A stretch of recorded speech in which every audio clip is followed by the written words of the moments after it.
Welcome to another Interpres Insider. I am David Malakote, your host for this little segment here. I've got Will Long, CEO and founder of Infinity Cyber Advisors. Will, welcome. Hey, thanks for having me on, David. All right, so this time we're going to talk a little bit about communications and communicating to stakeholders. So what are the challenges around that we're seeing right now relative to that communication to those external stakeholders from the security group?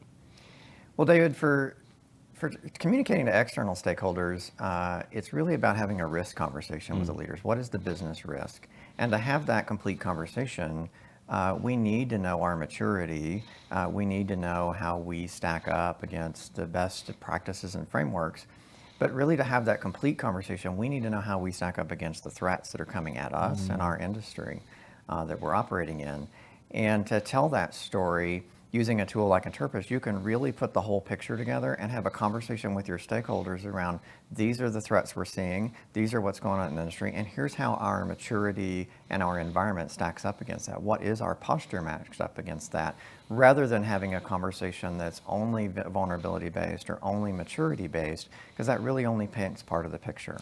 Do you feel like this puts the communication path much clearer to those that are maybe not steeped in IT or cybersecurity? Do you think that? I think it can be. I think it can be more clear, and it can be a more risk-based conversation rather than what are our top vulnerabilities, why was our posture match up against some framework.